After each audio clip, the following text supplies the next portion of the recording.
आज का जो हम सेशन ले रहे हैं बेटा, ये स्टूडेंट्स, आज का ये जो सेशन है वैसे डाउट सेशन रहेगा, क्योंकि मेरे पास कुछ बच्चों के कॉल्स आए थे कि sir we are not getting it properly, मतलब कहीं ना कहीं कुछ ना कुछ डाउट्स आ रहे हैं।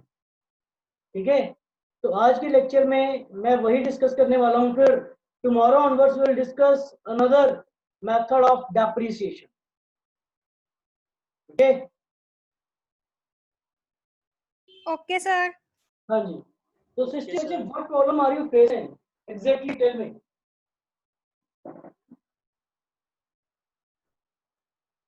क्या प्रॉब्लम फेस कर रहे हैं बच्चे, can you let me no.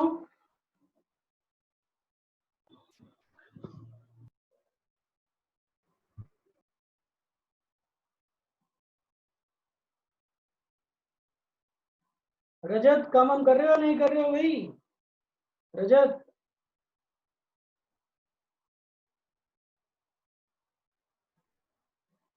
अबे what problem are you facing?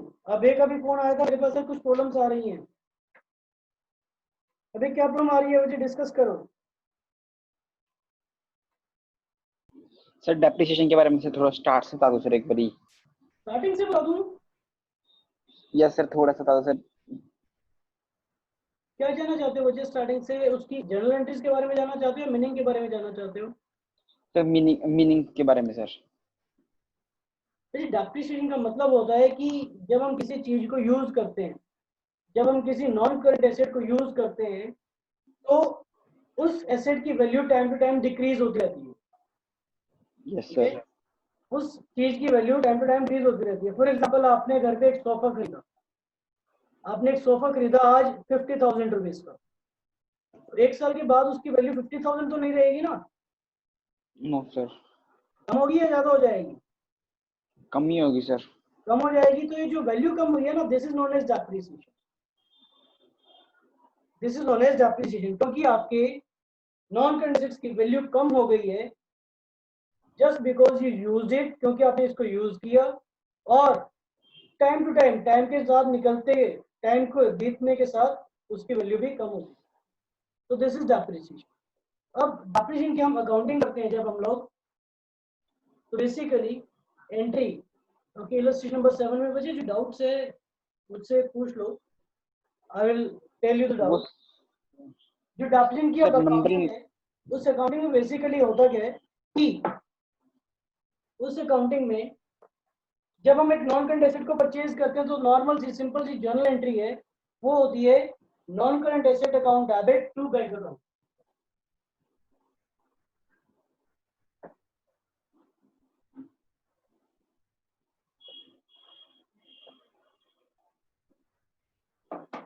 जो हम लोग एंट्री पास करते हैं, that entry is, for example आपने गाड़ी खरीदी, तो car account debit to bank account की एंट्री होती है मुझे। इसके बाद जब जब at the end of the year आपने उस कार को पूरे साल के लिए यूज किया है, आपने उस कार को पूरे साल के लिए यूज किया, तो उस साल के लिए उस कार की डेप्रिसिएशन लगाते हैं मुझे। when you use the car for the whole year, and now at the end of the year we need to get एक depreciated value। तो अगर प्रॉपर्टी के प्राइस इंक्रीज होंगे तो भी क्या डेप्रिसिएशन होगा क्या? नितेश, बच्चे क्वेश्चन अच्छा है, but let me brief you. एक बार ये कॉन्सेप्ट करा दो, फिर मैं आपको बताता हूँ। एंड ऑफ द ईयर जब भी हमने गाड़ी को डेप्रिशिएट करना होता है, तो एंट्री उसकी हो जाती है डेप्रिसिएशन अकाउंट डेबिट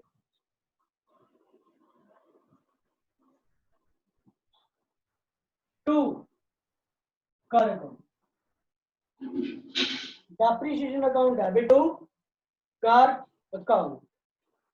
ठीक है, ये दो एंट्रीज हैं जिसके बेसिस पे हम लोग डेप्रिसिएशन की पूरी अकाउंटिंग करते हैं। यही दो एंट्रीज हैं जो हमें हेल्प करती है कि हम डेप्रिसिएशन में अगर हमें कार अकाउंट बनाना है तो उसको कैसे बनाएंगे। तो अगर अब इसके बेसिस पे हमें कार अकाउंट बनाना है, तो कार अकाउंट कैसे बनाएंगे? फॉर एग्जांपल हमने गाड़ी परचेज की 8 लाख रुपीज की, तो एंट्री क्या हो जाएगी, car account debit to bank account ₹8 lakh, उसको डेप्रिशिएट करना है तो हमने एंट्री की depreciation account debit to car account, तो कार अकाउंट में लेजर पोस्टिंग क्या हो जाएगी, बाय डेप्रिसिएशन, बाय डेप्रिसिएशन कितने रुपए से, लेट्स से इसका 10% हम डेप्रिशिएट कर रहे हैं तो 80,000 से डेप्रिशिएट हो जाएगा। 8 लाख का परचेज किया, 80,000 से डेप्रिशिएट हो गया, तो अब इसकी वैल्यू कितनी रहेगी, बाय क्लोजिंग बैलेंस या फिर बाय बैलेंस कैरी डाउन। कैसे निकालोगे आप इसका balance, 8 lakh minus 80,000, that is equal to 7,20,000। ठीक है, आई होप ये एंट्रीज क्लियर है आप सभी को। Yes sir. हर्ष को क्लियर है, अभी कुछ आया समझ में। अब नितेश वाला पॉइंट करते हैं बच्चे। नितेश, बच्चे देखो एक क्वेश्चन है, बच्चे ये पूछ रहे कि सर इन केस जैसे लैंड है, लैंड की तो मार्केट वैल्यू इंक्रीज हो जाती है, लैंड की मार्केट वैल्यू इंक्रीज हो जाती है, तो सर क्या उस केस में भी डेप्रिसिएशन लगाएंगे।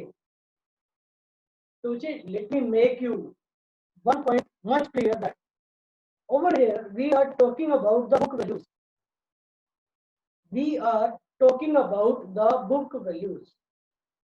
We are not talking about the market value. जब हम डेप्रिसिएशन को लगाने की बात करेंगे तो हम उस वैल्यू पे लगाते हैं जिस वैल्यू पे हमने उसको परचेज किया। जो मार्केट में लैंड की रेट में मार्केट फ्लक्चुएशंस आई, अप गया ये डाउन गया, that is a separate factor, वो एक सेपरेट फैक्टर है। Kashish you are also right, lands पे डेप्रिसिएशन नहीं लगती है बेसिकली। अगर बात करूं तो बिल्डिंग की, ठीक है, फॉर एग्जांपल लेट्स से एक बार बिल्डिंग की बात करते हैं। अगर मैंने आज बिल्डिंग खरीदी 10 लाख रुपीज की, तो उसको जैसे जैसे हम यूज करते रहेंगे वो डेप्रिशिएट होती रहेगी, ये समझ में आता है। लेकिन सर अगर बाय चांस जिस लैंड पे वो बिल्डिंग का स्ट्रक्चर खड़ा हुआ, अगर उस लैंड की वैल्यू इंक्रीज हो गई तो सर फिर तो डेप्रिसिएशन लगेगा ही नहीं।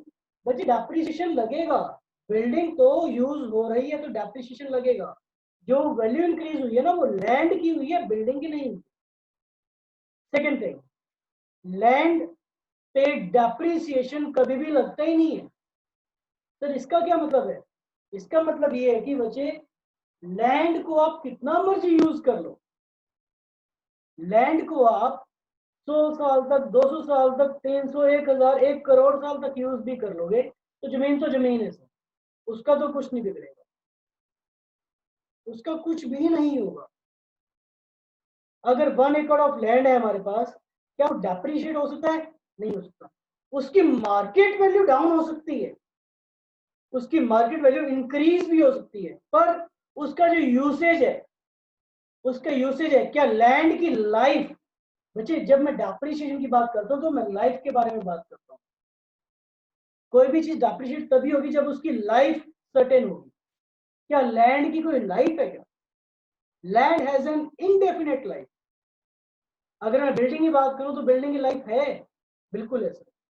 एक अगर हमने बिल्डिंग आज बना के खड़ी कर दी है तो हो सकता है वो 30 साल तक चले अच्छे से, 40 साल, 50 साल, 60, 70, 100 साल तक, 100 साल तक वो बिल्डिंग अच्छे से काम आएगी। उसके बाद वो उस पर गिर जाए या धीरे धीरे वो रिड्यूस होती रहे। ठीक है, तो बच्चे लैंड पे डेप्रिसिएशन नहीं लगता। हाँ, जो आप कह रहे हैं प्रॉपर्टी यानी बिल्डिंग या लैंड की वैल्यू इंक्रीज या डिक्रीज हो जाए तो that is a market concept. जैसे हमने क्वेश्चन किया था, फॉर एग्जांपल हमने परसों भी एक दो सम्स डिस्कस किए थे जहाँ पे एक मशीन की वैल्यू हमारे अकॉर्डिंग तो आ रही है, फॉर एग्जांपल 10,000। जब हमने उसको 2-3 सालों के लिए डेप्रिशिएट किया तो उसकी वैल्यू हमारे अकॉर्डिंग तो आ रही है 10,000, लेकिन अगर हम उसको मार्केट में बेचने गए तो वो सेल हो रही है सर 6,000 की। मैं फिर से बोलता हूँ, हमने एक मशीन खरीदी 20,000 रुपए की, उसको हमने 5 साल के लिए डेप्रिशिएट कर दिया 2,000 ईच से, तो 5 साल के बाद उसकी वैल्यू हमारे अकॉर्डिंग क्या होनी चाहिए, हमारी बुक्स के अकॉर्डिंग उसकी वैल्यू क्या होनी चाहिए उस बिल्डिंग की, उस मशीन की। 20,000 की मशीन है, 5 सालों तक हमने 2,000 रुपए डेप्रिशिएट किए, Now what is the value of that machine according to 10,000, sir. Yes, that is 10,000. Yes, good. Kashish, Kamal, Harsh, good. तो 10,000 है बच्चे, लेकिन उस मशीन को हम मार्केट में बेचने गए तो मार्केट में सेल हुई सिर्फ और सिर्फ 6,000 की। मार्केट में सेल हुई सिर्फ और सिर्फ 6,000 की। सर ये जो 4,000 रुपए की टर्म्स में सेल हो रही है, क्या है डेप्रिसिएशन है?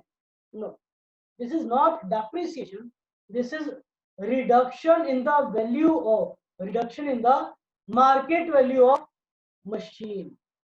हमारे अकॉर्डिंग कोई चीज 10,000 की लेकिन मार्केट में वो 6,000 की सेल हो रही है, तो इसका मतलब 4,000 रुपए का हमें लॉस है, हमें ये लॉस बुक करना पड़ेगा। Yes, good common.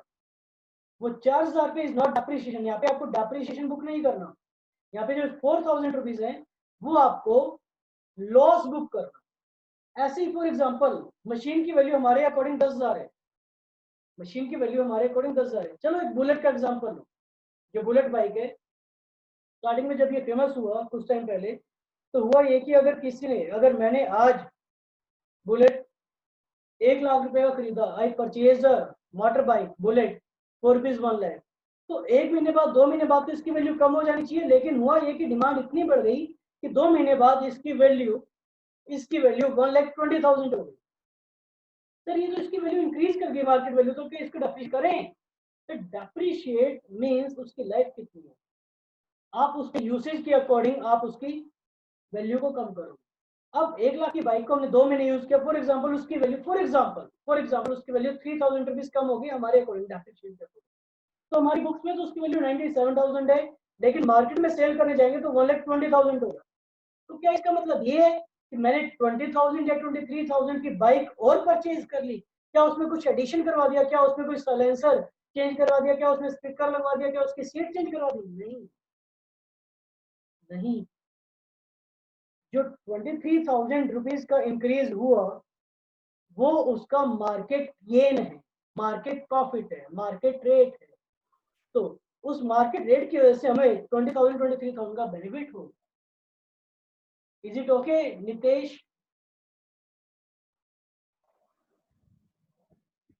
Yes, sir. Okay, ठीक है। Okay, now come to Srishti. Srishti, what is the problem that you were facing in illustration number 4 and 5? Just let me know. Illustration number 4 and 5. इसकी number line draw करवा दूं मैं क्या? फिर हो जाएगा सृष्टि?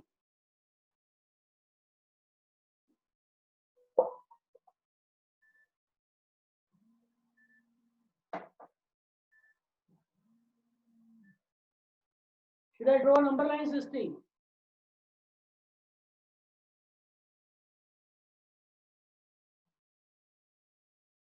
अबे यार, आप पूछते हैं कि सर इलस्ट्रेशन की नंबर लाइन कैसे बनाते हैं? या तो आपने मेरे लेक्चर्स को प्रॉपर्ली अटेंड नहीं किया बेटा,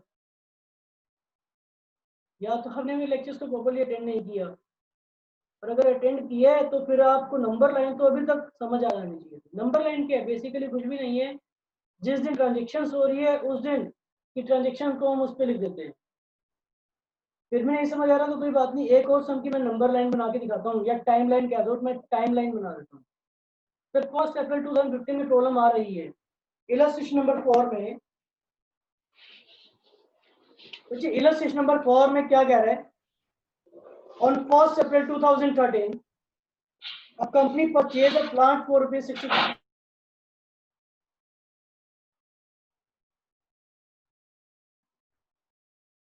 बच्चे जिस किसी का भी माइक अनम्यूट है वो म्यूट करें। इनकेस अगर आप लोग अपना माइक को अनम्यूट कर रहे हैं तो मेक श्योर कि पीछे से कोई डिस्टरबेंस ना हो प्लीज। हम्बल रिक्वेस्ट है मेरी आप लोगों से, क्योंकि आप किसी एक बच्चे की वजह से पूरी की पूरी क्लास डिस्टर्ब होती है। On 1 April 13, a company purchased a plant for ₹60,000. On 1 October in the same year, it purchased additional plant worth ₹18,000 and spent ₹2,000 on its installation. ये लो, तो क्या बोल रहा है? 1 अप्रैल 2013 को, 1 अप्रैल 2013 को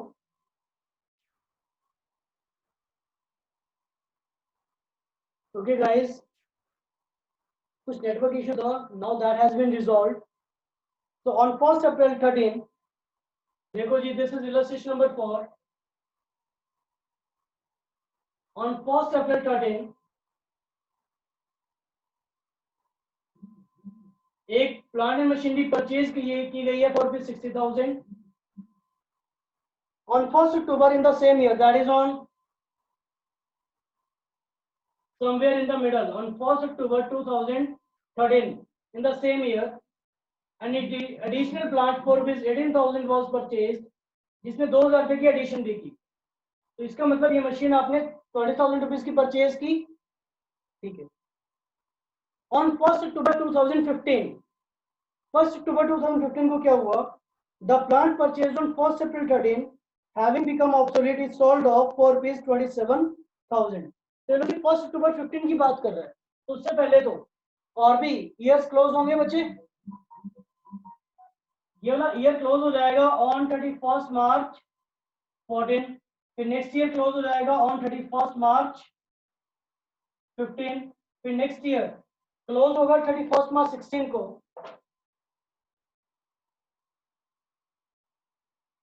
लेकिन उससे पहले कह रहे हैं ऑन 1st October 2015, यानी 1st October 2015 will be somewhere over here. 1st October 15 यहाँ पे आएगा।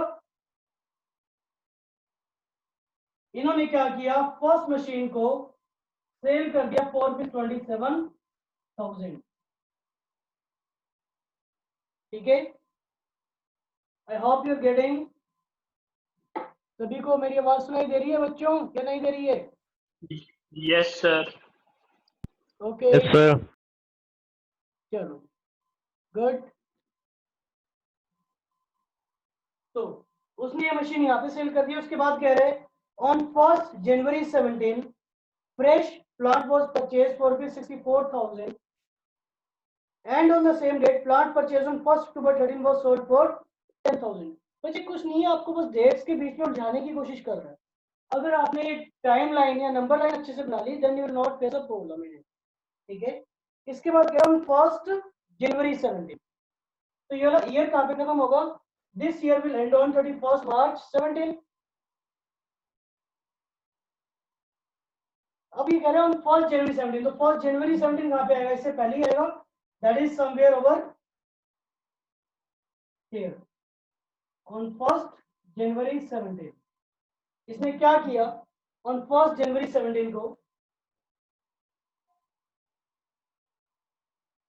Fresh plant was purchase for 64,000।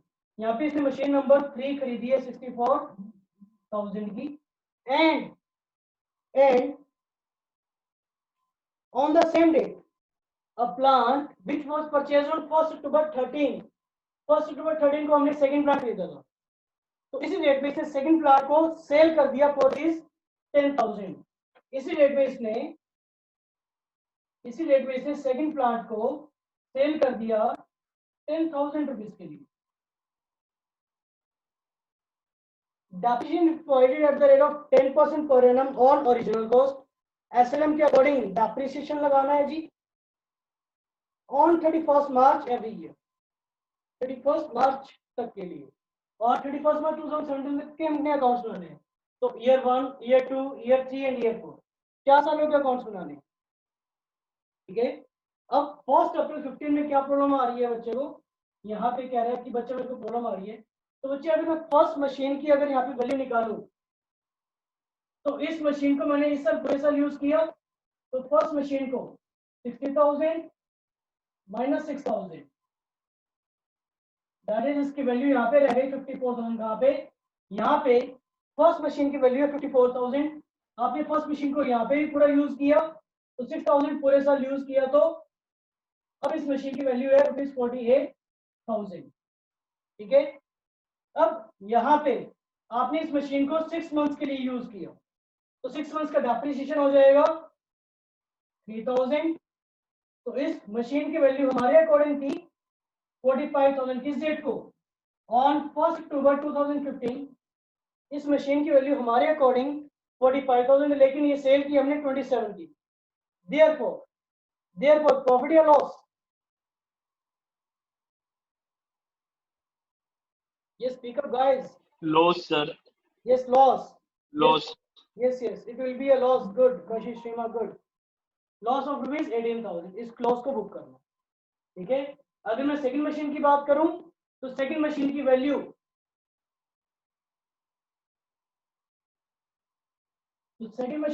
At the मतलब यहाँ पे कितनी है, 20,000 है।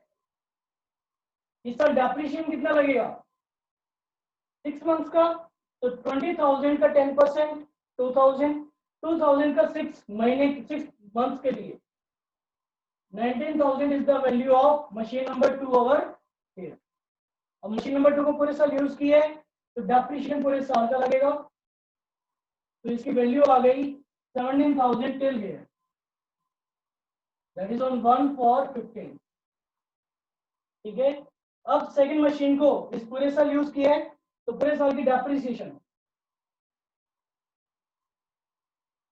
रुपीज 15,000 कब आई है, ऑन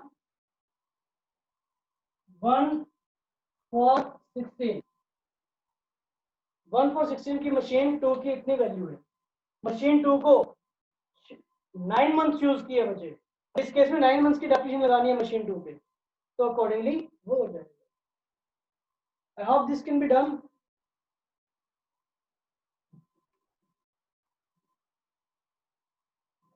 ओके, चारों बच्चे आ रहे समझ में आपको?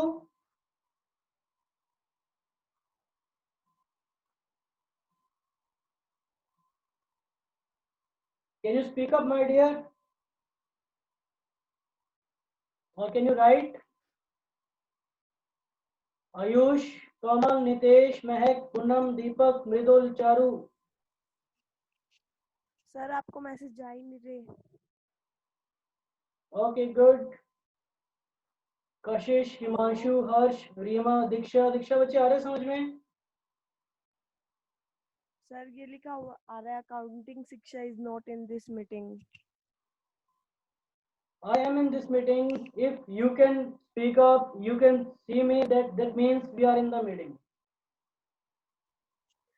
Yeah, I can understand, but message Got it, कर sir. रही हूँ जब यही आ रहा है। चलो आप मेरे को देख पा रहे हो चारू? हाँ जी। देख पा रहे हो तो बच्चे the meeting is going on. उसका वो मैसेज किसी ने, बट मैसेज में यही आ रहा है। कोई बात नहीं, चलो जी।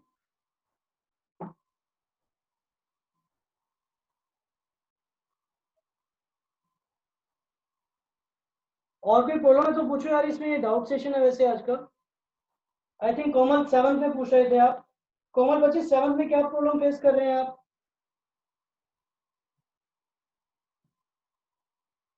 Good Reema.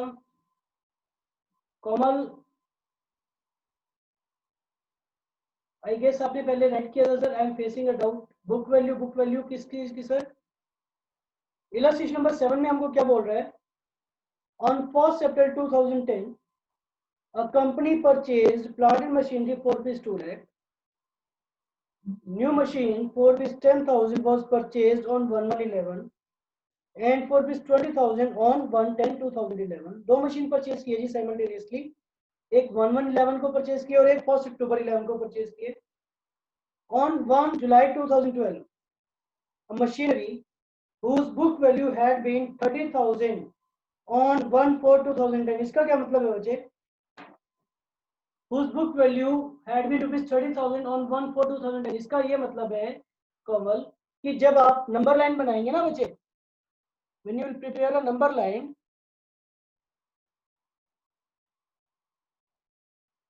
in this question when you will prepare a number line,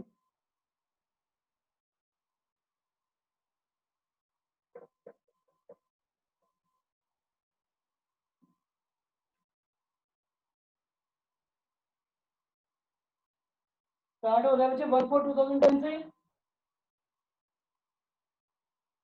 1/4/2010 की जब आप बनाने लगे तो आपने फर्स्ट मशीन परचेज की 2 लाख रुपीस की। इसके बाद एक और मशीनरी परचेज की 1/11 को। This year ends on 31st March 11, लेकिन आपने 1/11 को एक और मशीन परचेज की है 10,000 की। इसके बाद एक और मशीन परचेज की 1 अक्टूबर 11 को, that is somewhere over here. Third machine for rupees 20,000।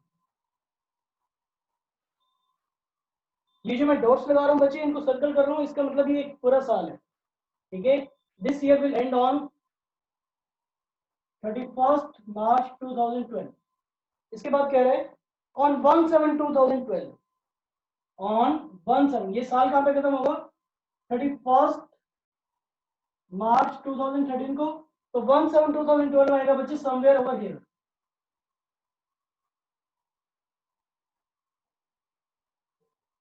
One 7/12 आएगा समवेयर ओवर हियर। तो इस डेट में क्या कह रहा है ये? इस डेट में कह रहा है the machine whose book value had been 30,000 on 1/4/2010। यानी 1/4/2010 को एक ऐसी मशीन है जिसकी बुक वैल्यू 30,000 थी। सर इसका क्या मतलब है? इसका मतलब ये है बच्चे कि ये जो टूल है क्या ना, इसमें दो पार्ट्स इंक्लूडेड है। मैंने कहा था कि ये जो टूल है कि इसमें दो पार्ट्स इंक्लूडेड है, और मैंने कहा था कि इनकेस अगर हमें पता चल जाए कि इस मशीन के दो पार्ट्स है तो इसको यहीं पे अलग कर दो, इसकी अकाउंटिंग स्टार्टिंग से ही अलग करके चलो। तो इसके दो पार्ट्स बना दो बच्चे। अब आप यहाँ पे इसकी अकाउंटिंग आप अलग से ही स्टार्टिंग से ही अलग करके चलो। दैट इज फर्स्ट का ए पार्ट और फर्स्ट का बी पार्ट। फर्स्ट का ए पार्ट है 30,000 के लिए और फर्स्ट का बी पार्ट है 1,70,000। कह रहे जिसकी बुक वैल्यू 30,000 थी वो sold for 16,000 and the entire amount was taken to profit और प्लांट एंड मशीनरी अकाउंट। तो जी इस डेट को आपने क्या सेल किया है? ऑन दिस डेट आपने क्या सेल किया? You have sold first machine का ए पार्ट। कितने का सेल किया है सर? रुपीज 16,000 का आपने सेल कर दिया। इसका मतलब ये कर सकते हो आप इसके अकॉर्डिंग अकाउंटिंग। अब आपने अकाउंटिंग फर्स्ट के ए पार्ट की अलग करनी है, फर्स्ट के बी पार्ट की अलग करनी है, सेकंड की अलग करनी है, थर्ड की अलग करनी है। हो जाएगा बच्चे? ठीक है। और पूछो जी, क्या डाउट है बच्चों? Any other doubts? Sir illustration 5 में 30th जून। इलस्ट्रेशन नंबर 5 में 30 जून। हाँ जी सर ये प्रॉफिट वाली एंट्री कैसे हुई है? अच्छा, इसमें प्रॉफिट हो रहा है क्या इसको? Yes sir. ओके बच्चे कह रहे हैं Birla cotton mills purchase a machinery on 1st August 15 for rupees 90,000. On 1st October 16 it purchased another machine. On 30th June 17 it sold a first machine for rupees 58,000. Depreciation provide करना बच्चे at the rate of 20%। तो 20% के according अगर हम देखें तो ये हो जाएगा बच्चे 36,000। अप्रोक्सीमेटली कितने बेनिफिट हो रहे हैं? 2-3,000 का हो रहा है क्या? 2,500 का हो रहा है, ठीक है। बुक के अकॉर्डिंग 2,500 का हो रहा है। तो मुझे प्रॉफिट नहीं निकालना आ रहा है, प्रॉफिट की एंट्री नहीं करनी आ रही है। सर ये ऐसे जर्नल एंट्री करें तो इसकी अलग होती है और लेजर में तो अलग हो रहा है सर। आपने मेरा पॉइंट पकड़ लिया बच्चे, ये पॉइंट मैंने आपको अलग से करवाना था। ऐसे ये जो पॉइंट है ना, ये बहुत ही कम बच्चों ने पकड़ा होगा कि सर इसकी जर्नल एंट्री तो अलग बनती है और इसकी लेजर पोस्टिंग अलग हो रही है। यू आर वेरी गुड बच्चे। इसकी अगर हम जर्नल एंट्री सोचें तो इसकी जर्नल एंट्री होती है sir bank account debit to plant to profit and loss account, यही होती है इसकी journal entry. Yes sir. Plant था हमारे पास 55,500 का और इसको सेल कर दिया 58 में, तो हमें प्रॉफिट हो गया 2,500 का, राइट। अगर मैं इसकी प्लांट अकाउंट में लेजर पोस्टिंग करूं तो it should be like by bank account 55,500। क्या ऐसा होना चाहिए या नहीं होना चाहिए? शुड इट बी और नॉट? जी yes sir, it should be this way, ठीक है। लेकिन बच्चे सर 58,000 नहीं आएगा इधर? यहाँ पे यस सर। नहीं बच्चे, अगर मैं लेजर पोस्टिंग इसकी जर्नल एंट्री के अकॉर्डिंग चलूं तो आप मेरे को ये बताओ ना कि प्लांट अकाउंट में क्या नहीं आएगा। प्लांट अकाउंट में यस सर। यस नहीं तो प्लांट आएगा, ना ही प्रॉफिट लॉस आएगा। प्लांट और बैंक का रिलेशन कितने का है? 55,500 का। 55,000। ठीक है, अकॉर्डिंग Yes, sir. ऐसे होनी चाहिए। लेकिन अकाउंट्स का एक रूल है बच्चे, फेयर प्रेजेंटेशन का, ट्रू एंड फेयर प्रेजेंटेशन का। और ये जो ट्रू एंड फेयर प्रेजेंटेशन का रूल है ना, ये सारी चीजों को एक्सीड कर जाता है। मतलब अगर बात आ जाए ट्रू एंड फेयर प्रेजेंटेशन की तो इसके आगे कुछ भी नहीं रहता। अब क्योंकि अब इसमें हमने ट्रू एंड फेयर प्रेजेंटेशन, एक प्रॉपर डिस्क्लोजर, एक प्रॉपर इंफॉर्मेशन देनी है। तो अगर मैंने प्लांट अकाउंट में टू बाय बैंक लिख दिया तो यहाँ से मुझे कभी भी पता नहीं चलेगा, या किसी को भी जो भी प्लांट अकाउंट को देखेगा तो उसको ये नहीं पता चलेगा कि इस प्लांट को बेचने पे प्रॉफिट हुआ या नहीं हुआ। अगर आप सिर्फ लेजर अकाउंट देखते हो तो क्या आप ये बता पाओगे कि आपने इस प्लांट को बेचने पे कोई प्रॉफिट कमाया, लॉस इनकर किया? बता सकते हो क्या अभी? No sir. नहीं बता सकते। No sir. तो जब हमने ट्रू एंड फेयर व्यू करना है ना बच्चे, तो उस केस में आप बाय बैंक अकाउंट जितने का सेल हुआ उतने का राइट कीजिए, और इसका जो प्रॉफिट है वो इस साइड बुक कर दीजिए। जैसे आप लॉस को इस साइड बुक करते हो, लॉस के केस में तो पता चल जाता है क्योंकि लॉस आप एंट्री के अकॉर्डिंग यहाँ पे आ जाता है। लेकिन जब प्रॉफिट को बुक कर रहे हैं तो इसको अलग से मेंशन कर दीजिए। This is the concept of true and fair presentation बच्चे, कि अगर कोई भी प्लांट अकाउंट को देखेगा तो प्लांट अकाउंट को देखते ही उसको समझ में आ जाना चाहिए कि यार हमने एक प्लांट बेचा था, 58 का बेचा था, और उसको बेचने पे 2500 का प्रॉफिट हो गया। Is it okay?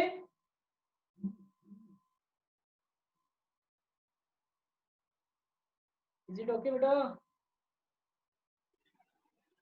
सर अगर हम ऐसे देखें तो प्लांट डेबिट लग रहा है, क्योंकि plant debit to profit and loss लग रहा है। चलो इसका एक और तरीका समझो। वैसे the time is going to be over. इसका एक और मैं जर्नल एंट्री बनाता हूँ। लेट्स से अब फर्स्ट एंट्री ये करते हो कि आपने प्लांट बेचा 58,000 का, तो you pass the entry like bank account debit to plant account, और उसके बाद 2500 का प्रॉफिट है, तो वो प्रॉफिट प्लांट में से गया है तो plant account debit to profit and loss account.